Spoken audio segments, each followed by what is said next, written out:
पाकिस्तान और जिम्बाब्वे का पहला टी20 मैच कल खेला जाएगा। अभी प्रीव्यू करेंगे। पहले मेरा एक आपसे सवाल है, आपको कड़ियों से कड़ियां जोड़नी आती हैं? अगर नहीं आती तो अभी इस वीडियो में आपको मैं सिखाऊंगा कि कड़ियों से कड़ियां कैसे जोड़ते हैं।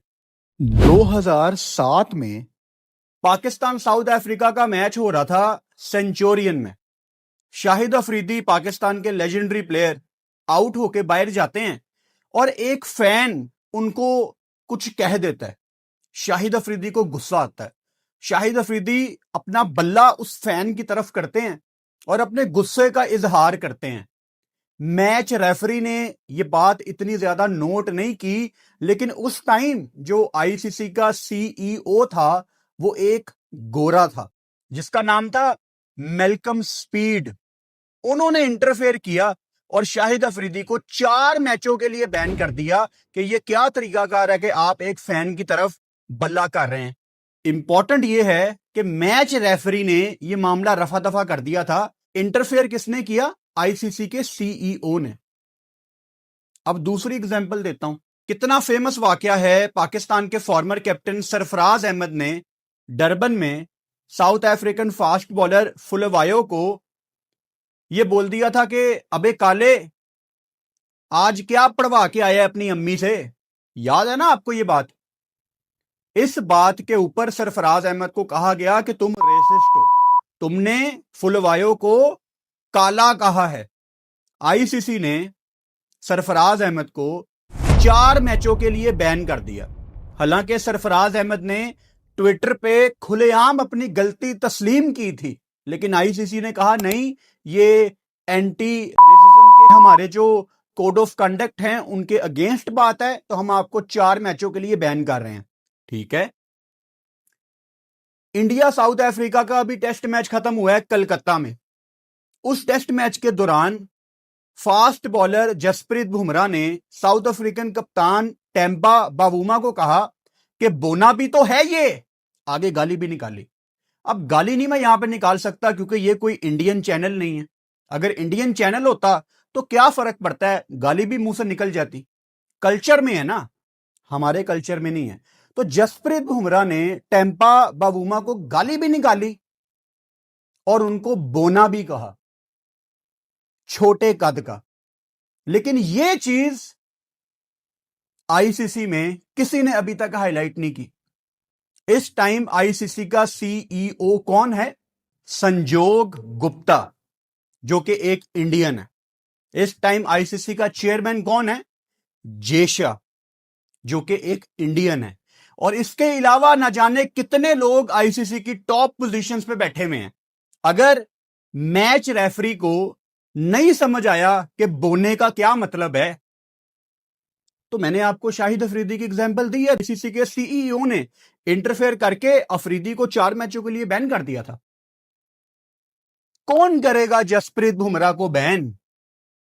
ये इंडियन क्रिकेट काउंसिल वाले ये नहीं कर सकते। इनके अंदर इतनी हिम्मत नहीं है, वरना इनके ही लोग इनको जला देंगे।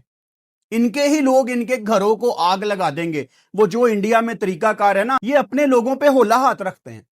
अभी ये सूर्या कुमार यादव को भी देख लो, बिल्कुल होला हाथ रखा, फॉर्मेलिटी पूरी की, कोई बैन नहीं, कोई कुछ नहीं। दुनिया सब कुछ नोट कर रही है। हम पाकिस्तानी यहां पे हैं, पढ़े लिखे लोग। सरफराज अहमद 2019 केस की आपको एग्जांपल दी है लॉजिक के साथ। क्यों अभी तक आईसीसी ने कोई बयान नहीं दिया बुमराह के ऊपर? डब्ल्यूटीसी विनिंग कैप्टन टेम्पा बावूमा को इंडियन फास्ट बॉलर बोना कहता है और बाद में गाली भी निकालता है और स्टंप माइक में वो चीज भी आ जाती है।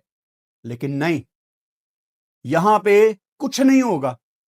साउथ अफ्रीकन टीम अगर चाहे तो वो इस पे एक्शन ले सकती है। जितना सोशल मीडिया पे शोर मचा हुआ है, उनको एक्शन लेना चाहिए।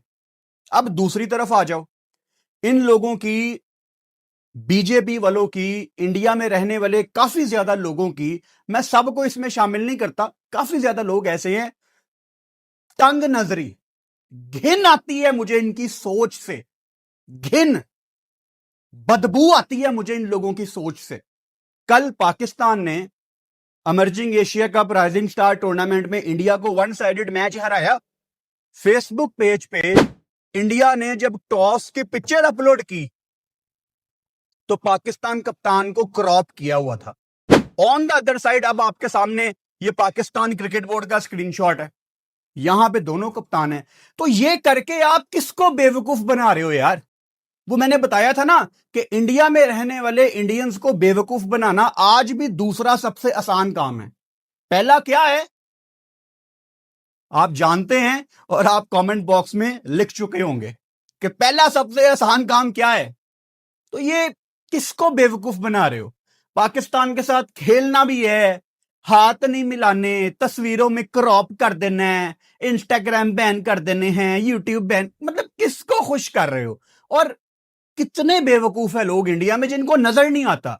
मतलब इनके यूट्यूबर्स जो इंडिया पाकिस्तान के मैच का बायकॉट करके बैठे हुए थे, वो पाकिस्तान श्रीलंका की सीरीज कवर कर रहे हैं, वो पाकिस्तान साउथ अफ्रीका पे बात कर रहे हैं। भाई साहब, ये जो बुमराह का वाकया हुआ है ना, ये अगर किसी पाकिस्तानी ने किया होता, ये इंडियन यूट्यूबर्स का 2 हफ्ते का कंटेंट था। और ऐसे कंटेंट पे हम पाकिस्तानी थूकना पसंद नहीं करते, क्योंकि यहां पे पाकिस्तान में नफरत नहीं बिकती। आप कोशिश भी करोगे ना पाकिस्तान में नफरत बेचने की, कोई नहीं खरीदेगा। लोग कहेंगे यार हटो यार, टाइम नहीं है ये नफरत देखने का।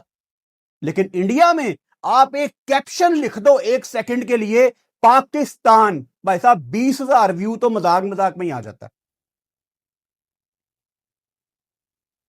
बेवकूफ बनना बंद कर दें। इंडिया में रहने वाले काफी लोग, आप छुन्ने काके नहीं हैं, आप रोटी को चोची नहीं कहते। आवाज उठाना सीखो। कब तक दबके रहना है बीजेपी के नीचे? कब तक जोकर बन के गाने गाने हैं मोदी है तो मुमकिन है? ये पूछो बीसीसीआई को कि तुम लोग तो पाकिस्तान के साथ खेलना नहीं चाहते थे, अब तुम लोग हर टूर्नामेंट में आगे जाके खेल भी रहे हो और चूरन क्या बेचते हैं कि देखो हमने हाथ नहीं मिलाया। यार बड़े बेगैरत हैं आप इतने बेगैरत हैं कि आप क्रिकेट खेलते हैं पाकिस्तान से लेकिन हाथ नहीं मिलाते। मतलब मुझे हंसी भी नहीं आती, मुझे I feel so bad for you guys कि यार मैं आप लोगों को पता नहीं क्या समझता था कि आप दुबई, अमेरिका, कनाडा में आईटी की जाके जॉब्स करते हो। You guys are probably very intelligent, but आप बहुत डम्ब हैं, आप बेवकूफ हैं। क्या लोग हैं यार आप लोग। Anyways, get well soon, get well soon. हमारी दुआएं आपके साथ हैं और हम आपका नाम, आपकी तस्वीरें भी थंबनेल में लगाना नहीं चाहते। ये भी जो मैंने बात की है ना, ये जरूरी थी करना। मैं चाहता आपके किसी क्रिकेटर की तस्वीर भी थंबनेल में लगा देता, लेकिन हमने वो भी नहीं लगानी। इसको कहते हैं बाइकॉट, और ये होता है बाइकॉट। तुम लोगों का कौन सा बाइकॉट? हम तो देखना नहीं चाहते यार तुम लोगों को। एनीवेज, छोड़ो यार ये बातें, ये जरूरी थी करना। अब वापस आते हैं हम अपने मैच की तरफ। कल से ट्राई नेशन सीरीज हमारी शुरू हो रही है, पाकिस्तान, जिम्बाब्वे, श्रीलंका। और जो पहला मैच है वो पाकिस्तान जिम्बाब्वे का है। अब थोड़ा सा रिफ्रेश हमारे लिए करना इंपॉर्टेंट है। तो आपके सामने पाकिस्तान का T20 का स्क्वाड है, जो कि कोई नया स्क्वाड नहीं है, क्योंकि पाकिस्तान ने यही स्क्वाड साउथ अफ्रीका के अगेंस्ट खिलाया था और सेम स्क्वाड आपका ट्राई नेशन सीरीज में है। बस एक चेंज है, इस स्क्वाड में हसन नवाज नहीं है। You are playing against Zimbabwe. कितना अच्छा होता कि आप हसन नवाज को रिलीज ना करते एटलीस्ट T20 से। अगर आप उसका कमबैक करवाना चाहते थे तो यार जिम्बाब्वे से अच्छी अपॉर्चुनिटी आपको कब मिलनी थी, दैट टू इन रावलपिंडी। लेकिन अब आप उसको कमबैक नहीं करवाना चाहते। ऊपर से ये आके प्रेस कॉन्फ्रेंस में सारे झूठ बोलते हैं। मैं आपको ना लॉजिक के साथ इन लोगों के झूठ गिनवाता हूं ताकि आपको पता लगे कि ये झूठे हैं। ये मेरे कोई ओपिनियन नहीं है, मैं आपको लॉजिक के साथ बता रहा हूं। फर्स्ट ऑफ ऑल, वो माइक हेसन और शहीन शाह अफरीदी की प्रेस कॉन्फ्रेंस की बातें सुन लो कि जी उसका तो बेबी हुआ है हसन नवाज का, हमने उसको रिलीज किया है। खुद जब इन लोगों के बेबीज होते हैं तो ये पूरी सीरीज खेलते हैं और आखिर में अपनी फैमिली के पास जाते हैं। वो अपने बेबीज को डेडिकेट भी तो करनी होती है ना, अपनी विकेट या अपना छक्का चौका जो भी है, अपनी सेंचुरी। लेकिन एक बच्चा टीम से बाहर करना है तो उसके बच्चे को भी बहाना बना लिया। नंबर 1। अभी झूठों की जब मैं एग्जांपल दे रहा हूं ना, कल पाकिस्तान के मैच से पहले मोहम्मद रिजवान ने ब्रॉडकास्टर से बात की और रिजवान ने एक ऐसी बात कह दी कि मेरी तो हंसी नहीं रुक रही थी कि यार ये किसको बेवकूफ बना रहा है। एक तो समझ नहीं आती कि ये भूल क्यों जाते हैं कि इन्होंने माजी में क्या कुछ किया हुआ है। मोहम्मद रिजवान ने कहा कल कि मैं अभी रिटायरमेंट का नहीं सोच रहा, मैं तब रिटायर होऊंगा जब मैं पाकिस्तान को कोई कीपर दे के जाऊंगा। मेरी कप्तान से भी यही बात हुई है कि मैं 1-2 कीपर रेडी कर लूं, फिर मैं रिटायर हो जाऊंगा। तो रिजवान साहब, आपने मतलब माजी में मैं आपको लेके चला जाता हूं क्योंकि मेरी मेमोरी तो क्रिकेट के मामले में एटलीस्ट बहुत अच्छी है। आप छोटी टीमों के अगेंस्ट पूरे पूरे मैच खेलने वाले लोग हैं। आप हर छोटा टूर आप लोगों ने किया हुआ है। जब आप किसी वीक ऑपोजिशन के अगेंस्ट खेलते थे, आप तब भी ओपन करना चाहते थे। आप टीवी पे आके कहते थे कि हमारी जोड़ी पूरा पाकिस्तान देखना चाहता है। ये आप लोगों के बयान है। मतलब ये श्रीलंका की सीरीज ले लो, 2 मैच आप खेलेंगे, एक फारग सा मैच डेड रबर आप बच्चे को देंगे। अगर आपने कभी किसी प्लेयर को बनाना है ना भाई साहब, उसको 3-4 मैच दो, उसको एक पूरी सीरीज दो। ये क्या कि मेन क्रीम आप लोग खाएंगे ऊपर से और एक डेड रबर एक बच्चा बस खेल लेगा आके। इस तरह प्लेयर नहीं बनते, इस तरह कीपर नहीं बनते। मैंने पाकिस्तान साउथ अफ्रीका की टेस्ट सीरीज में भी ये बात मेंशन की थी कि आपके साथ रुहेल नजीर टेस्ट सीरीज में था, रिजवान को वहां पे बाहर बैठना चाहिए था। अगर तो भाई उसकी बात पे मैं आ जाऊं कि वो पाकिस्तान को अगला विकेट कीपर देना चाहता है, तो चलो यार, एक टेस्ट मैच में रिजवान ने खेल लिया, दूसरा रुहेल नजीर को खिला देते। ये 2021 से रुहेल नजीर पाकिस्तान टीम के साथ ऑन एंड ऑफ ट्रैवल कर रहा है। ये 2021 में पाकिस्तान टीम के साथ इंग्लैंड गया था। 2021 में, हम नवंबर में बैठे हुए हैं, 2026 आने लगा है। 22, 23, 24, 25, 26, 3, 4, 5 साल। रिजवान साहब, ऐसे आप अगला विकेट कीपर बनाएंगे या आप ड्रेसिंग रूम के अंदर ये प्रैक्टिस करवाते हैं विकेट कीपिंग की? चल क्या रहा है? तो ये झूठी बातें, टॉक इज चीप, एक्शंस करके दिखाओ। बाहर बैठो, बच्चों को पूरी पूरी सीरीज दो। अगर आज भी आप लोग असासे कमतरी का शिकार हो ना कि अगर हमने श्रीलंका की एक डेड सीरीज ना खेली तो हम टीम से बाहर हो जाएंगे, तो फिर आप लोगों ने सारी जिंदगी कुछ नहीं कमाया, फिर आप लोगों ने अपनी कभी जगह अर्न ही नहीं की। अगर आज भी पाकिस्तान के ये जो 3-4 सीनियर हैं, अगर इनको अपनी जगह के लाले आज भी पड़े हुए हैं, तो फिर आप लोगों ने कुछ भी नहीं किया जिंदगी में। खैर, स्क्वाड पे मैं वापस आता हूं। देखो, इन एन आइडियल वर्ल्ड मैं ये चाहता था कि ट्राई नेशन सीरीज के लिए पाकिस्तान अपना डिफरेंट स्क्वाड अनाउंस करता। अगर तो यहां पे अफगानिस्तान भी होती, फिर भी पाकिस्तान ने एक डिफरेंट स्क्वाड अनाउंस करता। यार, आपके घर की सीरीज है, T20 वर्ल्ड कप से पहले आपकी आखिरी सीरीज है। वो श्रीलंका, शायद आप जनवरी में जाएं, लेकिन नॉट ऑफिशियल येट, तो उसको भी हम डिस्कस ही नहीं करते। तो ये आपकी आखिरी सीरीज है ना। आपने जो थोड़ा बहुत चेंज करना है, थोड़ा बहुत ट्राई करना है, ये आपके पास एक बेस्ट अपॉर्चुनिटी थी। मैं देखता हूं जब न्यूजीलैंड अक्सर अपना कोई स्क्वाड अनाउंस करती है या इंडिया अपना कोई स्क्वाड अनाउंस करती है, ऑस्ट्रेलिया की मेरे को दिमाग में इस टाइम एग्जांपल नहीं आ रही, इंग्लैंड भी ऐसा करती है।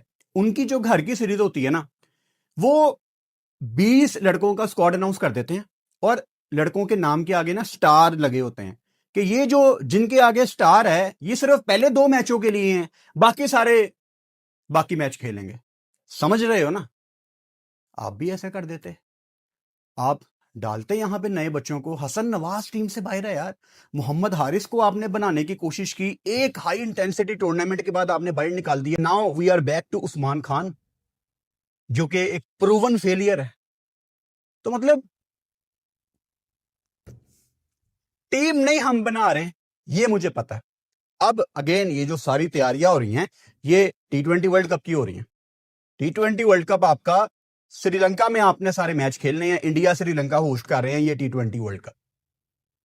पाकिस्तान के जितने भी सीनियर प्लेयर हैं, चाहे वो बाबर है, चाहे वो शहीन है, इनको ये वर्ल्ड कप पाकिस्तान को, पता नहीं, मैं बहुत मेरा दिल कर रहा है कि मैं ये बोलूं कि इन्होंने पाकिस्तान को ये वर्ल्ड कप जितवाना है, लेकिन इस टाइम मेरे अंदर कॉन्फिडेंस नहीं है ये बोलने का। बस मैं ये कहूंगा कि जब आप वर्ल्ड कप से वापस आओ तो दिल को हमारे तसल्ली हो कि यार पाकिस्तान ने जबरदस्त वर्ल्ड कप खेला है। अंदर से आवाज आ जाती है, वो चीज आपकी तरफ से आनी चाहिए। आप दोनों का मैं क्यों नाम ले रहा हूं, क्योंकि भाई साहब आप टीम के सबसे सीनियर कंपेनर्स हैं। रिजवान टीम में नहीं है, T20 में बनता भी नहीं है, तो वो बाहर है। शहीन एंड बाबर आजम, आप दोनों की सबसे ज्यादा रिस्पॉन्सिबिलिटी है। अल्लाह करे कि पाकिस्तान का झंडा आप वहां पे सरबुलंद करें, श्रीलंका में आप पाकिस्तान को लीड करें, क्योंकि जो सीनियर होते हैं उनको लीड करना पड़ता है। बाकी पाकिस्तान के स्क्वाड पे अगर मैं दोबारा एक नजर मारता हूं तो इसमें अगेन मुझे कुछ ऐसे नाम नजर आते हैं जो कि मुझे लगता है कि वीक लिंक हमारा है अभी भी। मिसाल के तौर पे इस स्क्वाड में आपको नसीम शाह भी नजर आ रहा है, इसमें अब्बास अफरीदी नहीं है, इसमें इरफान खान न्याजी नहीं है, उसको आपने दोहा भेजा हुआ है एक मीनिंगलेस से राइजिंग स्टार टूर्नामेंट में। I don't care about this rising star यार, इरफान खान न्याजी के कैलिबर का वो टूर्नामेंट नहीं है। He has already played for Pakistan, वो पाकिस्तान का प्लेयर है यार, उसको आपकी T20 की टीम में होना चाहिए। कभी आप उसको फुद्दू बना के डार्विन भेज देते हैं, कभी दोहा भेज देते हैं। अब हरारे में कोई टूर्नामेंट ढूंढ लो, वहां भेज दो। सुफियान मुकीम भी आपने उधर भेजा हुआ है। अब लोग यहां पे गुड्डी चढ़ी हुई है उस्मान तारिक की, कल गुड्डी चढ़ी हुई थी फैसल अकरम की। तो पता नहीं ना हमारा क्रिकेट बोर्ड टीम बनाना चाहता है, कप्तान भी हमारे वीक हैं। आप सलमान अली आगा को देख लें, मैं तो हर वीडियो में मेंशन करूंगा कि अगर मेरी कप्तानी में साइम, हसन नवाज, हारिस मैच विनर ना बने तो मेरी कप्तानी का कोई फायदा नहीं है। तो आगा जी डिसाइड कर लें फिर आप, क्योंकि ये जो पाकिस्तान के हर प्लेयर की स्टेटमेंट आती थी ना प्री एशिया कप के जी अब इस टीम की सोच कुछ और है, हम तो अब ऐसे ही खेलेंगे, ये जो अब था क्या हो गया था ऐसा? सिर्फ बाबर रिजवान बाहर हुए थे, एक वापस आ गया है। तो क्या है आप लोगों की प्लानिंग? ये सिर्फ बेवकूफ बना रहे हैं सारे मिलके और कुछ नहीं है। वो माइक हेसन से ज्यादा बड़ा सियासतदान तो मुझे कोई समझ नहीं आ रहा। माइक हेसन कभी एक प्लेयर को बाहर निकालता है, उसके बारे में कहता है कि उसको ये इंप्रूवमेंट्स करनी है, वो बंदा टीम में वापस आ जाता है और फिर माइक हेसन के पास कोई जवाब नहीं होता। वो भी हम में आके हमारे जैसा ही हो गया। माइक हेसन कोई टीम से बाहर जा रहा है तो इनकी अपनी वजह है, टीम के अंदर आ रहा है तो अपनी वजह है। तो खैर जिम्बाब्वे के अगेंस्ट हमारी फुल फ्लैश टीम खेलेगी, ये सोच के मुझे कोई बहुत ज्यादा खुशी नहीं है। लेकिन चलो T20 वर्ल्ड कप से पहले पाकिस्तान का क्रिकेट खेलना बहुत इंपॉर्टेंट है, मैं खुद को तसल्ली दे देता हूं। ये ट्राई कल इंशाल्लाह शाम को 6 बजे मैं लाइव आ जाऊंगा और साथ बैठ के मैच एंजॉय करेंगे। अपना बहुत सारा ख्याल रखो, चैनल को सब्सक्राइब कर लो और बेल आइकन लाजमी दबाओ ताकि आने वाली वीडियोस का नोटिफिकेशन आपको मिल सके। Good night.